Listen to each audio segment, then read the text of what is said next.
नमस्कार। मैं अनीता आपका इस कथा चैनल पर हार्दिक स्वागत करती हूँ। दोस्तों, आज के अंक में लेकर आई हूँ सुप्रसिद्ध पत्रकार और लेखिका मृणाल पांडे की कहानी, जिसका शीर्षक है लड़कियाँ। तो आइए सुने ये कहानी। जिस दिन हम लोग माँ के साथ नानी के घर रवाना हुए, बाबू ने एक सुराही फोड़ी थी। पता नहीं जानबूझकर या अनजाने में तमाम पानी ही पानी कमरे में फैल गया था। माँ ने धोती ऊपर कर पैर रखते हुए दूसरे कमरे से कान लगाए सुन रही सरू की माँ से कहा कि जरा पोछा ले आए, तमाम पानी ही पानी हो गया है। और उनके पीछे पैर वैर रपट कर किसी की हड्डी पसली चटक गई तो एक और मुसीबत।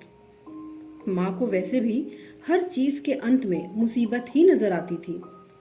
हम लोग घर में होते तो मुसीबत, स्कूल में होते तो मुसीबत, बीमार होते तो मुसीबत, भले चंगे उछलते कूदते होते तो मुसीबत। पोछा लगाती सरू की माँ ने सिर तनिक टेढ़ा करके माँ से पूछा था कि इस फेरे तो 3-1 महीने रहोगी ही रहोगी, है ना? माँ ने, जैसा कि इन दिनों उसकी आदत हो गई थी, जांघों पर हाथ रखकर वजन तौला और बैठते हुए कहा कि हाँ, उससे पहले वे लोग आने देंगे थोड़े ही ना। जा बाहर खेल। यह अंतिम आदेश मेरे लिए था, जो हमेशा की तरह हर गलत मौके पर हैरत अंगेज ढंग से किसी कोने में हाजिर पाई जाती थी। कमरे से टूटी सुराही का एक टुकड़ा चूसने के लिए सफाई से उड़ा कर ले जाते मैंने सुना कि माँ, सरू की माँ या जाले लगी छत से कह रही थी कि इस बार लड़का हो जाता तो उन्हें छुट्टी होती। बार बार की मुसीबत। सरू की माँ ने हमेशा की तरह सिर हिला हिलाकर कहा होगा, क्यों नहीं, क्यों नहीं। ट्रेन में मैंने लड़ झगड़ कर खिड़की के पास की सीट हथिया ली थी और फिर दूसरों को जीभ बिराई। माँ की नजर अपनी ओर घूमती पाकर मैंने हिल हिल कर जपा, ई से इमली, ई से ईंख। पर माँ का ध्यान इस वक्त मुझ पर नहीं टिका। उस पर इस वक्त कई मुसीबतें थीं। बिखरा जाता सामान, डगमगाती सुराही, थकान। हम तीनों एक स्टेशन पर खूब मिर्ची के समोसे खरीदे। तभी एक औरत ने बगल की खिड़की से अपने बच्चे को सूसू कराई। मारे घिन के मुझसे समोसा खाया नहीं गया। मैंने माँ को दिया। उबले आलू का एक टुकड़ा सीट पर पड़ा था। उसे मसल कर जू जू कीड़ा बनाकर कुछ देर छोटी बहन को डराया। वह चीखी। माँ ने चिकुटी काटी। मैं रोई। बड़ी बहन ने तब उकताकर कहा, क्या मुसीबत है? बड़ी बहन ज्यादा प्यार करती है, सिर्फ वही, बाकी सब गंदे हैं। स्टेशन पर मामा लेने आए। मैं मामी की बगल में बैठी। मामी पान चबाती थीं तो उनके कान के लबों पर माणिक की बूंदे ऊपर नीचे होते थे। ड्राइवर जितनी बार जीप का हॉर्न बजाता, हम तीनों बहनें मिलकर चीखती थीं। ड्राइवर हंसा। घर पहुंचकर उसने मुझे और छोटी बहन को गोदी में लेकर जीप से उतारा। उससे चाय और बीड़ी की महक आती थी। उसके मूंछें बड़ी बड़ी थीं और उसकी वर्दी का गर्म कपड़ा चुभता था। नींद आती थी। उतारने में सुराही फिर लुढ़क गई, पानी फैल गया। मुझे बाबू की याद आई और मैंने छोटी बहन की चप्पल को ऐसे दबाया कि वह गिरते गिरते बची। मुसीबत की जड़। माँ ने दांत भींच कर ऐसे कहा कि कोई और न सुने, और मुझे हाथ से पकड़कर औरों को ऐसे दिखाया जैसे मुझे संभाला हो। पर सचमुच में इतनी जोर से भींचा कि मेरा कंधा दुख गया। मुझे फिर बाबू की याद आई। नानी के घर आने में हमेशा यही होता है। बाबू तो साथ आते नहीं, और यहाँ आते ही माँ भी मौसियों, मामियों, नानी और पुरानी नौकरानियों के बीच एकदम गुडुप। दिन में उसके पास भी जाना चाहे तो कोई ना कोई टोक देता, अरे यहाँ तो बेचारी को आराम करने दो। माँ भी तो कैसा बेचारी वाला चेहरा बना लेती है, जैसे वहां हम लोग उसे काट खाते हों। धत, नानी के घर में घुसने से चिढ़ होने लगी। मैं झाड़ियों के पास जानबूझकर ठिठकी। झबरा कुत्ता आया, उसने मुझे सूंघा। तभी भीतर से किसी ने मेरा नाम लेकर कहा। वह फिर कहाँ रह गई। मैं और कुत्ता साथ साथ घर में घुसे। नानी मामा के लड़के को गोद में लिए बैठी थी। उन्होंने कुत्ते को दुत्कारा। वे जानवरों की छूत मनाती थी। कुत्ता पूंछ नीचे कर निकल गया। उसे दुत्कारे जाने की आदत थी। मुझसे कहा गया कि पैर छुओ, ऐसे नहीं, ऐसे। अरे, लड़की का जन्म है और जिंदगी भर झुकना है तो सीख लो। नानी ने मेरी पीठ पर हाथ फेर कर कहा, ये नहीं बढ़ी लंबाई में तनिक भी। 8 की कौन कहेगा इसे। मैंने मामा के लड़के को चिकोटी भर ली। यह बेवकूफ सा तब भी मेरे पीछे घूमता रहा। गोरा गोरा प्यारा सा। वह उम्र के लिहाज से लंबा जा रहा था। 5 का था, 7 का लगता। कहानी सुनाएगी रात को? उसने मुझसे पूछा। मैंने कहा नहीं और झूठ मूठ अखबार पढ़ने लगी। माँ कह रही थी क्या मुसीबत है, और पड़ोसन नानी कह रही थी लली की माँ, इस बार तो लली के लड़का ही होगा। चेहरा देखो कैसा तो पीला पड़ गया है लली का। लड़कियों की बेर कैसी सुरख गुलाब लगती थी। माँ ने कहा क्या पता इस बार भी, और बेचारी वाला चेहरा बनाकर नाखून खोटने लगी। वहां रोटी पानी को कोई है तेरे कर्ता को? पड़ोसन नानी पूछ रही थी। मुझे बाबू की बहुत याद आई। बाबू से कितनी साफ खुशबू आती थी ना। उनकी गोद गुलगुली थी। माँ इधर ज्यादा देर गोद में नहीं लेटने देती। कहती है उफ, हाथे माथे एक एक कर डाले, साड़ी मुसड़ सो अलग। अब उठ भी, ढेरों काम पड़ा है मेरा, ऊपर से ये मुसीबत। उठ। नानी ऊपर को हाथ जोड़कर कहती है, हे देवी मेरी लाज रखना, इस बार ये मायके से बेटा लेकर ही जाए। और फिर वे अपनी आंखें पोंछती हैं। मैंने कनखियों से बहनों को देखा। सो गई थी। जहां हम सोए थे वहां काठ की दीवार से बड़े से कमरे के बीच में 2 हिस्से किए गए थे। जहां मेरा तख्त था उसके ठीक ऊपर एक बड़ी दीवाल घड़ी टिक टिक करती थी। घंटे बजाने से पहले उसमें एक गहरी सुरसुरी आवाज आती थी, जैसे छोटी बहन बुक्का फाड़ कर रोने से पहले ऊपर सांस खींचती है। सब बत्तियां बंद है। कमरे में बस चांद का उजाला है। तुलसा दाई माँ के तलवों में तेल ठोक रही है और कह रही है इस बार लड़का होगा तो स्टेनलेस स्टील की जरी वाली साड़ी लूंगी। हाँ। चांदनी में माँ का चेहरा नहीं दिखता, बस ढोल जैसा पेट दिखता है। माँ की साड़ी खिसक गई है। तुलसा दाई कोई दुखती रग छूती है तो माँ हल्के से गुंगुआती है, घर लौटती गायों की तरह। अब की लड़का हो जाता तो छुट्टी होती। वह फिर तुलसा दाई से भी कहती है और यह भी कहती है कि अब तू जा, तेरे बच्चे बैठे होंगे। तेल की कटोरी चारपाई के खूब नीचे खिसका दीजो, वरना सुबह बच्चों के पैर से ठोकर लगी तो तमाम तेल ही तेल।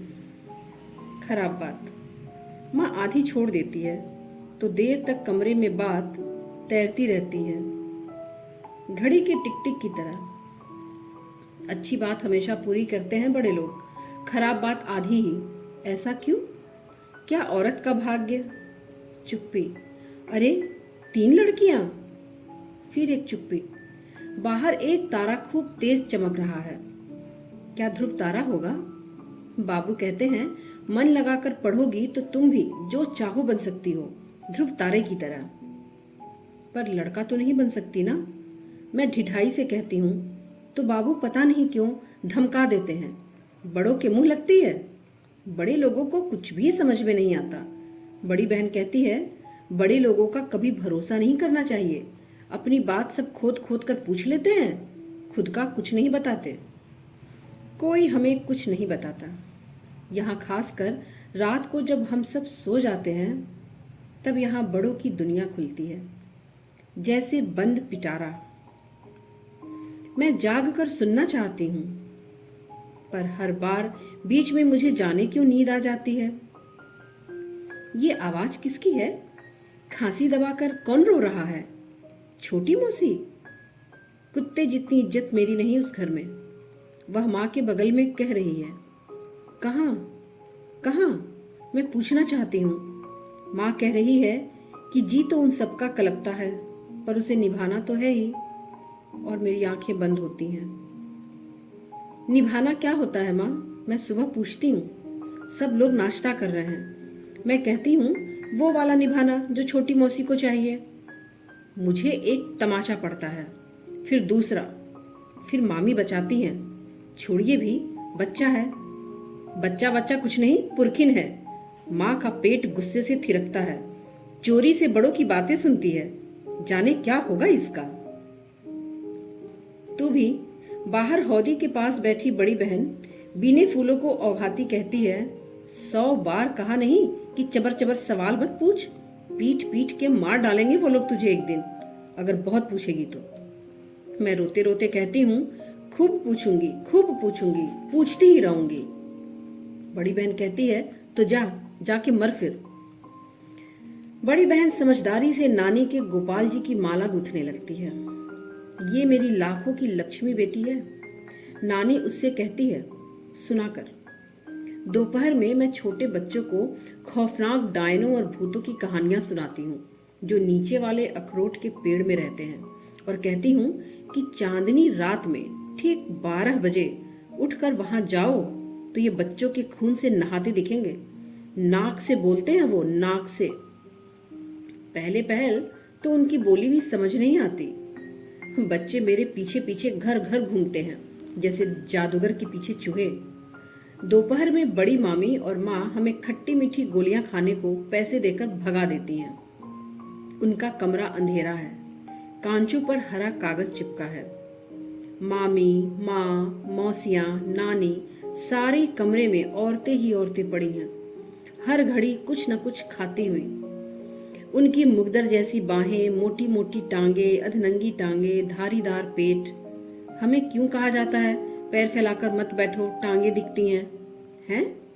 तुम सब गायों जैसी लगती हो, मैं औरतों से कहती हूँ, पर शायद किसी ने सुना नहीं। फर्श पर तकिया डाले पड़ी छोटी मौसी एक खट्टी गोली हमसे लेकर चूसती है और कहती है, हद है जीजा जी भी। अचानक कमरे में ठहाके छूट जाते हैं। कौन, क्यों, कैसे? मैं चारों तरफ उत्तर को ताकती हूँ, पर यहाँ हमारी किसी को परवाह नहीं। वो सब फिर अपनी बोली बोल रहे हैं। बाहर जाकर मैं खूब जोर से बाहर का दरवाजा पीटती हूँ। अब शायद माँ आकर कहेगी, एक और मुसीबत, पर कोई भीतर से बाहर मेरी खबर लेने नहीं आता। हटो, सिर के इशारे से हरी की माँ कहती है। वह ट्रे में ढेरों चाय के गिलास लिए कमरे में जा रही है। हटो, ये तुम्हारे लिए नहीं है, बड़ों के लिए है। हरी की माँ की नाक मेढक जैसी है और उसकी भौहें नाक के ऊपर जुड़ी हुई हैं। वह हंसती है तो मरे हुए चिमगादड़ की तरह उसके गाल लटक जाते हैं। वह फिर कहती है, हटो ना। मैं अड़ जाती हूँ, नहीं हटूंगी। पहले कहो लड़कियां अच्छी होती हैं। हाँ हाँ कह दिया, चलो हटो। हरी की माँ कहती है, नहीं, मैं कहती हूँ ठीक ठीक से कहो, लड़कियां अच्छी होती हैं। क्या हो रहा है हरी की माँ? अंदर से मौसी की चिड़चिड़ी आवाज आती है। चाय क्या अगले साल लाओगी? हरी की माँ मोटी मोटी भौहों से मुझे बरसती है। ये मंझली लली भीतर नहीं। वह हंसती है तो उसकी मेढक जैसी नाक फुदकती है, फुद फुद। अंदर माँ मेरा नाम लेकर कहती है, जरूर वही कल पा रही होगी उसे। मेरा प्राण खाने को जन्मी है लड़की। कोई कहता है ऐसी हालत में गुस्सा नहीं करना चाहिए। देर तक घर के बाहर बैठी हुई हवा में उड़ती गौरैयों को देखती मैं सोचती हूँ, मैं गौरैया क्यों न हुई? अच्छा, क्या माँ गौरैया भी चिड़ियों में लड़कियों को कम अच्छा मानती होगी? कहाँ गई? भीतर से किसी की आवाज मुझे ढूंढ रही है। मैं जानबूझकर दीवार की ओट हो जाती हूँ कि कोई मुझे ढूंढ ना पाए। किसी भी तरह कहीं से वो जादू की सुपारी मिल जाती जिसे मुंह में रखकर जब चाहो अलोप हो जाओ तो मजे ही मजे। रात को कहानी खत्म कर नानी कहती है, अब जाओ तुम सब सोने। छोटी बहन सो गई है। उसे हरी की माँ गोद में भीतर ले जाती है। मैं नानी से पूछती हूँ, क्या मैं नानी के पास सो सकती हूँ? नानी का बदन गर्म और गुलगुला है। नानी की रजाई से इलायची लौंग की बास आती है। नानी के तकिए के नीचे एक टॉर्च रहती है। उसे लेकर बत्ती बुझने के बाद भी बाथरूम जाओ तो अंधेरे में पैर के अंगूठे में ठोकर नहीं लगती। मामा के सोते लड़के को पास खींचकर रजाई उड़ाती नानी कहती है, ना भैया, एक तो ये मुझे छोड़कर नहीं जाता, फिर दो दो को मैं कहाँ सुलाऊंगी। तू जा अपनी माँ के पास, कल फिर कहानी सुनाऊंगी। नानी की आवाज खुशामद से चुंधी चुंधी है, जैसा बरगलाते वक्त बड़े लोगों की हो जाती है। कमरे में बड़ी बहन बिना मेरी तरफ करवट लिए कहती है, सुला लिया तुम्हें? उसका स्वर गुस्से से कांप रहा है। घड़ी बोलती है टिक टिक। माँ की नाक बज रही है। सुलाया तुम्हें? पास सुला लिया तुम्हें? कहाँ हो री लड़कियों? नानी हाथ में रोली की थाली लिए पीढ़े पर से पुकार रही है। नानी के सामने कढ़ाई में हलवा पड़ा है, थाली में ढेरों पूड़ियां। आज अष्टमी की सुबह है।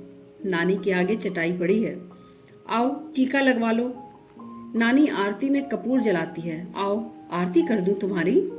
मेरी दोनों बहनें और मामा की सुंदर लड़कियां नानी के आगे बैठ गई हैं। नानी उनके टीका अक्षत लगाती है, घंटी बजाती है, रेल के गार्ड की तरह, फिर शंख भी। मैं इंजन बनकर आंगन की मुंडेर पर भागती हूँ। कमरे में बास है, आरती कपूर की बास, हलवे की, घी की, फूलों की। दे दे पैसा, चल कलकत्ता, आजा बेटा टीका करा ले, तू तो मेरी कन्या कुमारी है ना।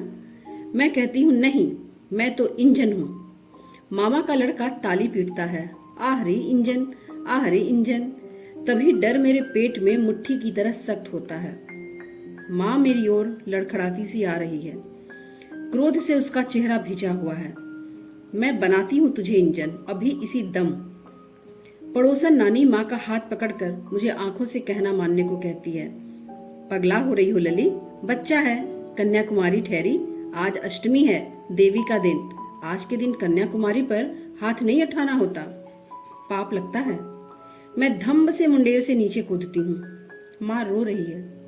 नानी ने होठ भींच कर लड़कियों को हलवा पूरी परसना चालू कर दिया है।